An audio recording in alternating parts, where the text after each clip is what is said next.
आप सभी को नमस्कार। आज अब मैं जा रहा हूँ माधव सिंह भंडारी के गांव में और उनके स्टेचू को देखने।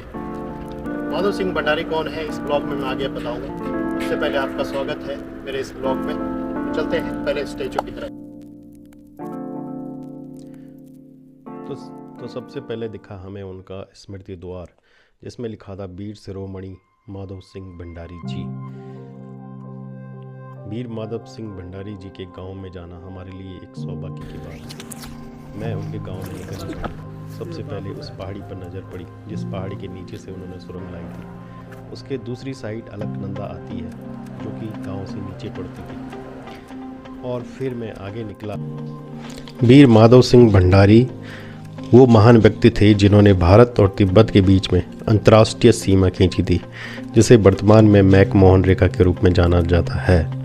माधव सिंह भंडारी को उनकी बहादुरी और मलेथा के लोगों के लिए किए गए कार्यों के लिए जाना जाता है। उन्हें राजा महिपत शाह का प्रधान सेनापति नियुक्त भी किया गया था। ये गढ़वाल के महान योद्धा, सेनापति और कुशल इंजीनियर थे जो आज से लगभग 400 साल पहले पहाड़ का सीना चीरकर नदी का पानी अपने गांव लेकर आए थे।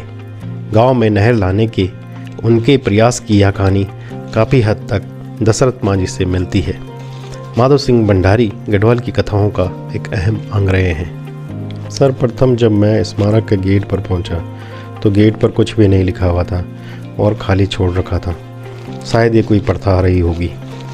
और फिर जब मैं अंदर प्रवेश किया जहां पर उनका स्टेचू है तो देखा कि वहां पर काफ़ी घास उगी हुई है और सौंदर्यकरण की कुछ कमी लग रही है। मैंने जितना सोचा था माधव सिंह भंडारी जी के बारे में कि उनका बहुत अच्छा वहाँ पर सौंदर्यकरण किया गया होगा, ऐसा बिल्कुल भी नहीं था।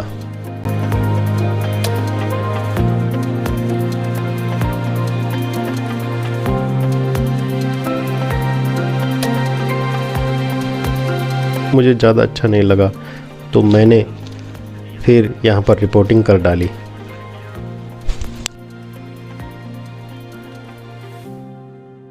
मेरी नज़र उनकी गैंती टाइप की वस्तु पर पड़ी। शायद वो इसी चीज़ के प्रतीक है कि उन्होंने नहर वहाँ से मैं आपको जो स्थिति यहाँ पर दिखा रहा हूँ, जो वीर माधव सिंह भंडारी के यहाँ स्टेचू पर हम आए हुए हैं, यहाँ की स्थिति अगर मैं आपको दिखाऊँ, आप नीचे देखिए यहाँ पर घास उगी हुई है। इसका बिल्कुल भी सौंदर्यकरण नहीं हुआ है, जो कि वीर भट माधव सिंह भंडारी जिन्होंने इस क्षेत्र के लिए बहुत बड़ा रोल प्ले किया था, जिन्होंने इस क्षेत्र के लिए नहर खुदवाई थी और अपने बच्चे की बलि तक दे दी थी। इनका बच्चा जो गजय सिंह था उसकी बलि तक इन्होंने न्योछावर कर दी थी उस पानी को यहाँ आने के लिए। वो व्यक्ति जो कि महिपति शाह, जो कि गढ़वाल के राजा महिपति शाह, जिनका कार्यकाल लगभग 1629 से 45 के बीच में रहा हुआ है, उनके सेनापति थे। ये सबसे सेनाध्यक्ष थे, मतलब सबसे बड़े पद पर थे।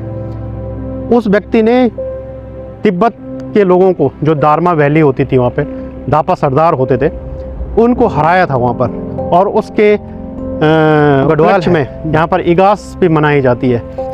कई लोग दूसरा कारण बताते हैं, लेकिन कई लोग बताते हैं कि जब वीर माधव सिंह भंडारी जो है तिब्बतियों को हराकर, तिब्बती जो सरदार थे वहाँ पर, जो गढ़वाली, जो ऊपर जो गढ़वाल के क्षेत्र के लोग रहते उनको परेशान करते थे, तो उनको हराकर, उनकी सेना को हराकर जब वापस लौटे थे 11 दिन बाद, तो 11वें दिन उनके उपलक्ष्य में इगास की दिवाली मनाई जाती है।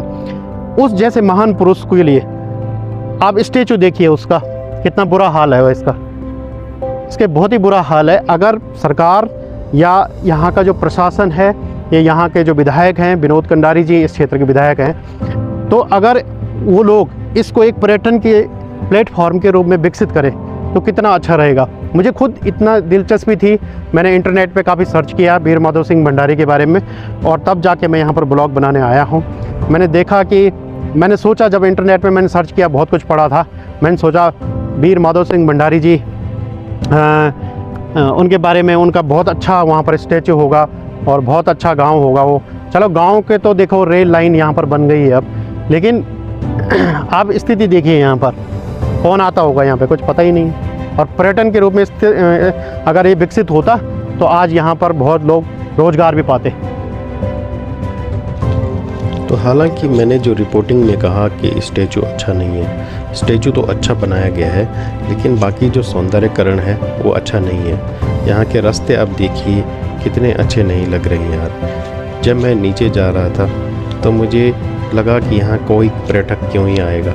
वीर माधव सिंह भंडारी जैसे हस्ती की अगर कोई दर्शन भी कर ले वही काफ़ी है। अब इसमें देखिए आप, ये जो गूल है यहाँ पर NCERT की क्लास 4 की किताब में वीर माधव सिंह भंडारी की पूरी कहानी है, जिसमें वो अपनी पत्नी को बताते हैं कि मैं इस विलेज, इस गांव के लिए पानी कैसे लाऊंगा, और उनकी पत्नी उनका साथ देने के लिए हाँ ही बढ़ती है। जब वीर माधव सिंह भंडारी एक बार उन्होंने अपनी पत्नी से जब खाना मांगा तो उन्हें रूखा सूखा दिया गया, और रूखा सूखा देने के बाद जब उन्होंने कहा कि इतना रूखा सूखा क्यों, तो उनकी पत्नी ने कहा कि बंजर हैं, खाना कहाँ होगा।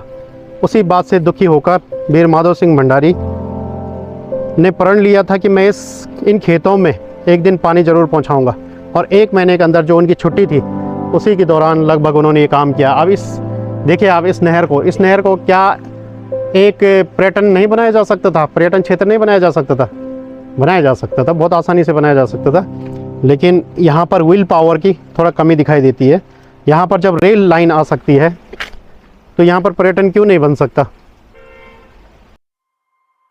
इसके बाद मैं गांव की दूसरी तरफ गया और वहाँ पर मुझे एक छोटा सा मंदिर मिला।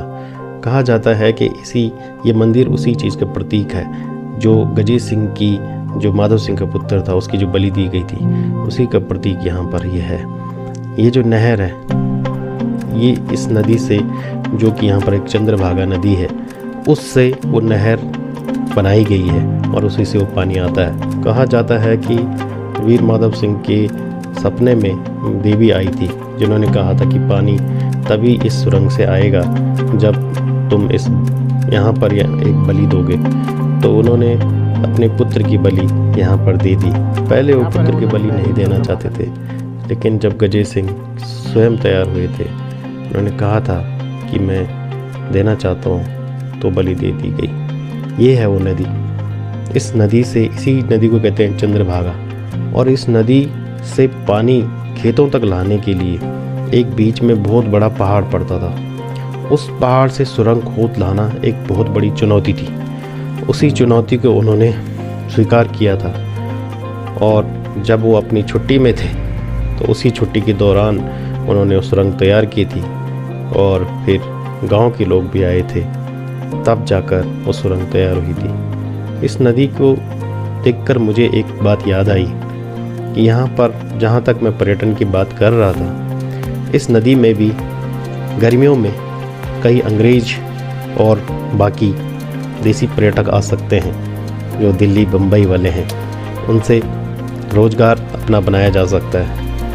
मैंने सोचा ब्लॉग में बता ही दो, क्योंकि मुझे अच्छा लग रहा था, मैं ऐसा कर सकता हूँ। ये वो नहर थी जिससे कि सुरंग बनाए गए थे। इसके आगे देखिए, यहाँ से वो सुरंग बनाई गई थी, और दूसरी छोर पर, क्योंकि यहाँ पर बीच में पहाड़ आ जाता है, और दूसरी छोर पर वो सुरंग निकलती है।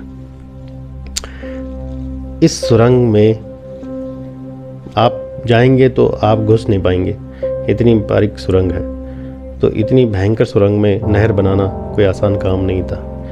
आज ये इन खेतों में यहाँ पर रेलवे सुरंग बन गई है, रेलवे स्टेशन बनाया जा रहा है। धीरे धीरे वो जो लहराते हुए खेत थे हरे भरे, वो धीरे धीरे ख़त्म हो गए हैं। शायद आपको भविष्य में ये खेत दिखाई न दे।